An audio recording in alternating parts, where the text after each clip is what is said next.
love, number one, teaching the kids about the international environment and turning them on to studying abroad. Nothing makes me happier than when the kid says, well, I've been to Colorado. I've never been out of the country. I don't have a passport. And then I take them and we do 2 weeks in country, and about a month later they say, okay, Olsen, you did it to me. I gotta keep going. It's all interconnected. The professional experience, the professional growth. I mean, just because we're faculty doesn't mean that we have nothing else to learn, anything else to learn. And so it's, to me, it's really invigorating. Classes that I design are always based on field trips, on walking tours that I'll give, visits to places, or classes that are maybe just held, under the trees in the churchyard, or visits to places that involve a conversation afterwards. I think that's much more effective than trying to do classroom-based classes. So I get to know these students extremely well. I mean, because we spend some hours in class before we go, and then we spend almost all our time together when we're in country for 2 weeks. So we know each other really, really well. And for me, that part's really nice. I finally get a small class that I can come to know. But it still gives you the sense of the life of a town that you wouldn't otherwise from books or from afar. It's the fact that you actually are abroad, that you are broadening your family, your own experience, your students' experience.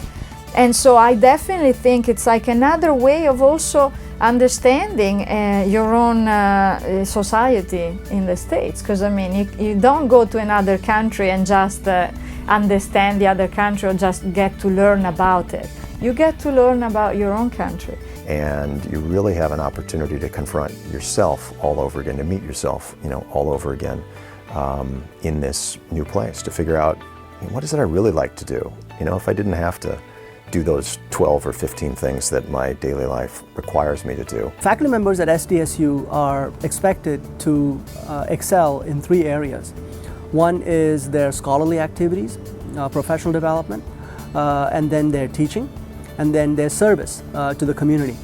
So if planned properly, study abroad programs touch upon all of these areas. For instance, in my programs, the students do the analysis in the study abroad destination, and they create a report that is submitted to the government sector or some agency in that community. So now that also becomes an extension of my scholarship through my students.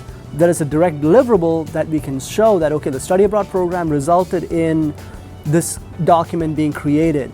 So from a scholarly perspective, there is a direct benefit to me as a faculty member. It's life-changing for faculty, and I think it definitely is life-changing for the students.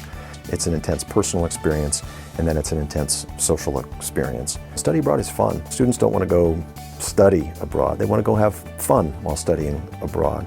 And I think if we thought more about our courses maybe like that, from a perspective of this should be fun as well as a grand educational experience. It'd be a better educational experience if it's fun. That's a good lesson.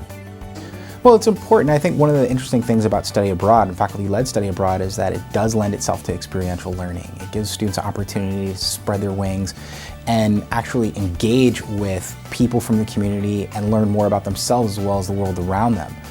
Unlike a traditional learning environment where you have 4 walls, there's some parameters there, but by living in an environment, you're living it, you're breathing it, you have the smells and the tastes of a new culture and community. And it not only helps students grow, but it helps faculty to grow. It gives me an opportunity to sharpen my skills and help students to reflect and learn about everything that the world has to offer and overcome some challenges along the way. Each time you go to a country, even if you've been there multiple times, it's different each time. You're a little bit different, and the country is as well. Although it might be a different cohort of students, you learn new things about the country, you learn new things about how to better a study abroad experience for them, fine-tuning the curriculum a little bit, meeting new individuals, observing new things that are going on. I think those are all really important. And also the research component. The more you're involved and engaged in another country, it's going to improve your ability to gather data and also allow students to participate in those opportunities as well. There's always opportunities, and what's nice is that there's so many great partnerships that we have around the world, and our students are always enthusiastic about learning new things.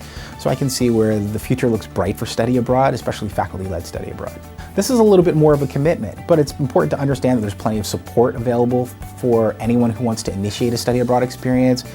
You know, the Office of Extended Studies and Faculty-Led Programs does a great job at preparing faculty and giving them all of the foundational support mechanisms to help them have a successful experience. And I think that that's part of why those numbers are growing very quickly, is that we've got some great folks behind the scenes helping faculty be successful in their study abroad.